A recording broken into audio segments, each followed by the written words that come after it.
ম্যাথমেটিক্সে রেখার ঢাল এই শব্দটা আমাদের জন্য কিন্তু অনেক অনেক ইম্পর্টেন্ট। কেননা আমরা যখন হায়ার ম্যাথের ক্ষেত্রে স্থানাঙ্ক জ্যামিতি চ্যাপ্টারটা পড়ি, স্পেশালি ওখানে কিন্তু আমরা ভালো করে দেখতে পাই যে রেখার ঢাল বের করো, এই রেখার ঢাল পজিটিভ না নেগেটিভ সেটা দেখাও, রেখার ঢাল পজিটিভ হলে এক্স অক্ষের সাথে উৎপন্ন কোণ কত, রেখার ঢাল নেগেটিভ হলে এক্স অক্ষের সাথে উৎপন্ন কোণ কত। এই যে টার্মগুলো, এই জিনিসগুলো কিন্তু আমাদের পরীক্ষায় খুবই আসে। আজকে তোমাদের আমি সেই রেখার ঢালটাকে বুঝাই দিব, অনেক অনেক ক্লিয়ারলি বুঝাবো এবং অনেক মজার সহিত বুঝাবো। দেখো আমি যদি এখানে দুইটা রাস্তা দেখি, যে ধরো দুইজন পথিক আমাদের দৌড়াচ্ছে, ব্যায়াম করতেছে। তো দেখো এই দুটো রাস্তার মধ্যে এই রাস্তাটা কিন্তু অনেক আমাদের এরকম খারাপ, আর এটা একটু ধরো তোমার কিন্তু বাঁকা। তো দেখো দুইটা রাস্তা আমাদের দুই ধরনের, এটা খুব খাড়া রাস্তা, এটা একটু তোমার কি কম খাড়া রাস্তা। তুমি চিন্তা করো তোমাদের জন্য অনেক ব্রিজ আছে না, তো অনেক কিন্তু ব্রিজ আছে এমন যে এখান থেকে এভাবে যাচ্ছে, তো তুমি এখান থেকে ধরো এভাবে উঠবা, এইটা একটা ব্রিজে। একটা ব্রিজ ধরো এমন আছে একটু কম আছে, ধরো তুমি এখান থেকে এখানে উঠবা। তুমি দেখো তো কোন জায়গায় তোমার কষ্ট বেশি হবে। তুমি যখন এখানে হেঁটে হেঁটে হেঁটে হেঁটে এখানে আসবা, তুমি দেখবা এখানে অনেক কষ্ট পাবা, অনেক হাঁপায় যাবা। তুমি এই জায়গাতে হেঁটে হেঁটে হেঁটে হেঁটে এখানে আসো, তুমি দেখো এইখানে কিন্তু তোমার কষ্টটা একটু কম হবে। দেখো এটা কেন হয়? এটা ঢালের কারণে হয়। ঢালু রাস্তা আমরা বলি না। আচ্ছা দেখো, এটা যখন বেশি খাড়া, মনে রাখবা একটা রাস্তা বা একটা আমাদের রেখা কতটুকু আমাদের খাড়া আছে সেই জিনিসটাকে আমাদের ম্যাথমেটিক্যালি বোঝার জন্য ওই স্লোপ বা ঢাল ইউজ করি, বুঝছো? আচ্ছা দেখো, দেখো এটা কিন্তু কি হয়েছে, উপর দিকে বেশি খাড়া আছে, ঢালটা বেশি আছে। এটা একটু কম আছে, তাহলে এটা আমাদের ঢালটা কম আছে, বুঝছো? এখন আমি তাহলে ম্যাথমেটিক্যালি তোমাদের বুঝাই বিষয়টা আসলে কি। ধরো এই জিনিসটায় আমি যদি তোমাকে বলতাম যে এমনও হতে পারতো যে এটাকে ধরো এইভাবে চলতেছে, যে ধরো এখান থেকে তুমি এখান থেকে এইদিকে হেঁটে হেঁটে এখানে আসলা, তখন দেখো কিন্তু তোমার পরিশ্রমটা আরো কম হচ্ছে, বুঝছো? আরো কম হচ্ছে, ঢালটা এটা কমতে কমতে এটা নেগেটিভ ঢালে চলে গেছে। আর আমি এই জিনিসটা এখন কিভাবে তাহলে বলবো? দেখো এটাকে বলার জন্য আমি এক কাজ করি, এই পুরো জিনিসটাকে বাদ দিয়ে দিই। বাদ দিয়ে তখন আমি বলি যে ধরো এটা আমাদের এক্স অ্যাক্সিস, হ্যাঁ, ধরো এটা হচ্ছে আমাদের ওয়াই অ্যাক্সিস, ওয়াই অ্যাক্সিস। এখন তুমি ধরো এইখানে আছো, এইখান থেকে আছো, হুম, এখন তুমি এক্স অক্ষ বরাবর আগানোর ফলে, এক্স অক্ষ বরাবর আগানোর ফলে ওয়াই অক্ষের পজিটিভ দিকে যাচ্ছ না নেগেটিভ দিকে যাচ্ছ, এই দুটো জিনিসই তোমার ঢালকে ইন্ডিকেট করে। অর্থাৎ তুমি দেখো, তুমি ধরো গুটি গুটি পা এইদিকে আগাইলা, একই সাথে এইদিকে আগানোর ফলে দেখা যাচ্ছে তুমি এইদিকে এই পয়েন্টে আসলা, অর্থাৎ তুমি এই ঘর আগানোর ফলে এইদিকে আসলা, এই ঘর আগানো এইদিকে, এই ঘর আগানো এইদিকে, এই ঘরে আগানো এই ঘর এইদিকে, তাহলে তুমি এই জায়গায় আসলা। অর্থাৎ তুমি এইদিকে আসার বদলে তুমি এইদিকে যাইতে পারলা। ব্রিজটা ধর এভাবে চলতেছে, ব্রিজটা যখন এভাবে চলে, এইভাবে আগায়, এই ব্রিজ থেকে এই ব্রিজে হাঁটার অর্থ কি? অর্থ হচ্ছে তুমি যখন এইখান থেকে এখানে আছো, এইখান থেকে এখানে আছো, এর মিনিং হচ্ছে তুমি এক্স অক্ষ বরাবর এতটুকু আগাইছো, একই সাথে ওয়াই অক্ষ বরাবর তুমি এত দূর আগাইছো, বুঝছো? দুইটা পথ কিন্তু তুমি এভাবে আগাচ্ছ। অর্থাৎ তুমি যদি এক্স অক্ষ বরাবর আরেকটু আগাও, তাহলে ওয়াই অক্ষ বরাবর তুমি আরেকটু আগাবা, তাহলে এক্স অক্ষ বরাবর আরেকটু আগাও, ওয়াই অক্ষ বরাবর আরেকটু আগাবা।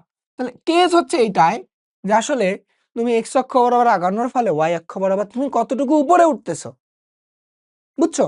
তা আরেকটা কেস তো হতে পারতো এখানে, সেটা হচ্ছে কি যে আমি এক্স অক্ষ বরাবর আগাইলাম, আগানোর ফলে নিচের দিকে আসতেছি, এখানে আসলাম, এখানে আসলাম, এখানে আসলাম অ্যান্ড এখানে আসলাম। অর্থাৎ যদি আমাদের রাস্তাটা আবার এইরকম হয়, নিচের দিকে ঢালু হয়, তাহলে কি হবে? তাহলে তুমি এক্স অক্ষ বরাবর এইদিকে আগানোর ফলে এইদিকে আগাইলে নেগেটিভ দিকে, নেগেটিভ দিকে, নেগেটিভ দিকে আর নেগেটিভ দিকে। অর্থাৎ এক্স এর বরাবর তুমি আগানোর ফলে ওয়াই অক্ষ বরাবর তুমি নিচের দিকে এবার নামতেছো, অর্থাৎ ওয়াই এর নেগেটিভ দিকে নামতেছো, বুঝছো?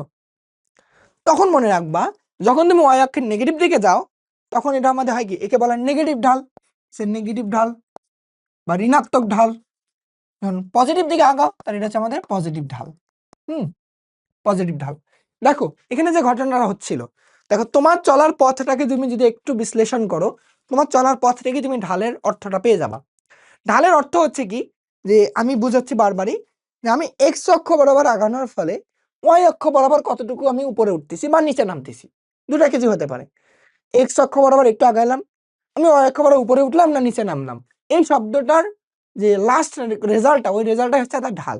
এখন আসো, ধরো তুমি এক্স অক্ষ বরাবর তুমি এক্স পরিমাণ আগাইলা, এর আগানোর ফলে তুমি ওয়াই অক্ষ বরাবর তুমি ওয়াই পরিমাণ আগাতে পারছো। বোঝো আরেকবার কথাটা, এক্স অক্ষ বরাবর এক্স পরিমাণ আগানোর ফলে তুমি ওয়াই অক্ষ বরাবর তুমি ওয়াই পরিমাণ আগাইছো, মানে ওয়াই পরিমাণ উপরে উঠছো বা নিচে নামছো, যেটাই হোক। তো তোমাকে আমি যদি এখন বলি, তাহলে তোমার এক্স অক্ষ বরাবর একক দূরত্ব আগানোর ফলে তুমি আসলে ওয়াই অক্ষ বরাবর কতটুকু উপরে উঠতে পারছো, মানে প্রত্যেকটা ইউনিট পয়েন্টে যদি তোমাকে চিন্তা করি, যে এক্স অক্ষ বরাবর তুমি এক আগানোর ফলে ওয়াই অক্ষ বরাবর তুমি কতটুকু উপরে উঠছো, এই যে তোমার রেশিওটা এটা বের করি। তাহলে এক্স অক্ষ বরাবর তুমি আমি যদি 1 ঘর আগাই, ওয়াই অক্ষ বরাবর দেখা যাচ্ছে আমাদের কতটুকু আগাতে পারি, ওয়াই ভাগ এক্স, এই যে ওয়াই এক্সটা তার নিচে চলে আসবে। বুঝছো আমার কথাটা কি বললাম?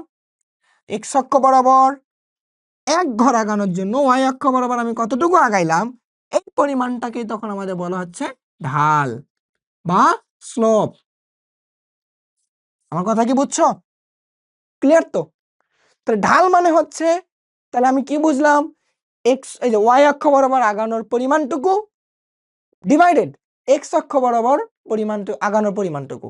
অর্থাৎ আমি এখান থেকে বলতে পারি এই ওয়াই মানে বোঝাচ্ছে যে আসলে ওয়াই অক্ষের ধরো দূরত্ব পরিবর্তন, এভাবে বলি দূরত্ব পরিবর্তন, এভাবে বলতে পারি ওয়াই অক্ষ বরাবর দূরত্ব পরিবর্তন ডিভাইডেড এটা হচ্ছে কি এক্স অক্ষের দূরত্ব পরিবর্তন, দূরত্ব পরিবর্তন। হ্যাঁ, দূরত্ব পরিবর্তন মানে আমি এটা বলতে পারি যে ওয়াই মানে হচ্ছে কি ওয়াই পরিবর্তন, ওয়াই পরিবর্তন মানে ডেল ওয়াই, এক্স এর পরিবর্তন মানে ধরো ডেল এক্স, ডেল মানে হচ্ছে তো পরিবর্তনটা বোঝাচ্ছে ডেল এক্স। তাহলে আমি আলটিমেটলি বলতে পারতেছি del y by del x মানেই হচ্ছে আমাদের ঢাল। হ্যাঁ, ঢালকে নরমালি আমরা এম দ্বারা প্রকাশ করি। তাহলে লাস্ট লাইনে আমি কি পাইলাম, লাস্ট লাইনে পাইলাম আমি M is equal to del y divided del x, অথবা ডেল ওয়াই মানে আমরা বলতে পারি y two minus y one divided x two minus x one, মানে তাদের পরিবর্তনটা। বুঝছো? এবার দেখো আমাদের বইয়ের ভাষায়, বইয়ের মধ্যে যে ফর্মুলাটা ছিল সেটা কি এটা ছিল না? বলো, এটা ছিল? হ্যাঁ, এটাই ছিল।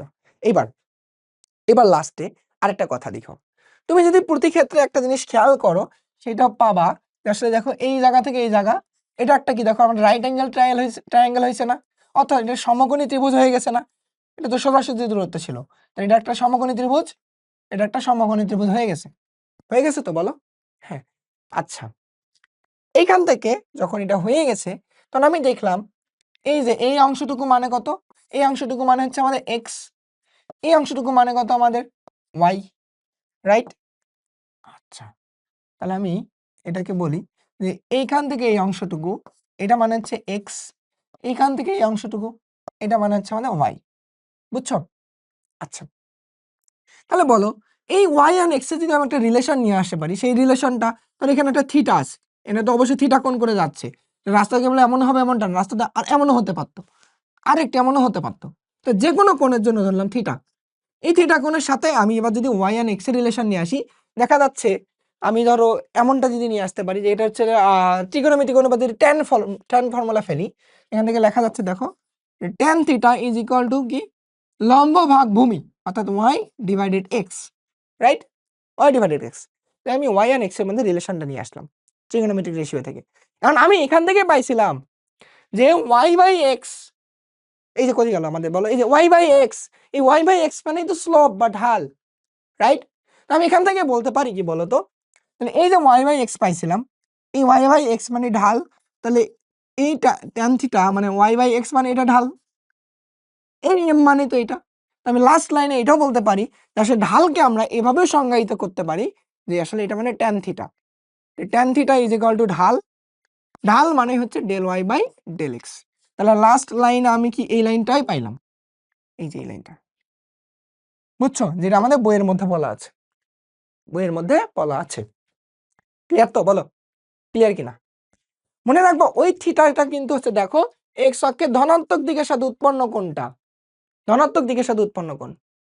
তোমার যদি রাস্তা এখান থেকেও শুরু হতো সমস্যা নাই, কারণ এই কোণটা, বুঝছো? এই দেখো এই যে এই রাস্তাটা কিন্তু এক্স অক্ষের ঋণাত্মক দিকের সাথে একটা কোণ উৎপন্ন করছে, এটা কিন্তু স্থূল কোণ। এই কোণটা যদি তুমি দেখো তখন কিন্তু আমাদের ঢালের মানটা নেগেটিভ, উল্টা দিকে চলে যাচ্ছে, বুঝছো? তো তুমি বুঝলা ঢালের ফর্মুলা হচ্ছে ট্যান থিটার অনুপাতটাই ঢাল, যেটা আমরা সবসময় বলি, সেটা তোমাদের একদম ভিজুয়ালাইজ করলাম, বেসিক সহ বুঝাইলাম।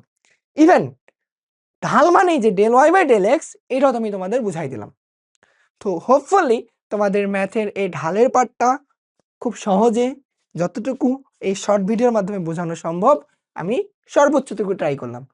তো তোমাদের যদি এই ঢালের কনসেপ্টটা ভালো লাগে, অবশ্যই তোমাদের প্রতি রিকোয়েস্ট থাকবে এই ঢালের কনসেপ্টটা যাতে বাংলাদেশের সবাই দেখতে পায়, তোমার জুনিয়ররা, তোমার ব্যাচমেটরা সবাই যেন দেখতে পায়।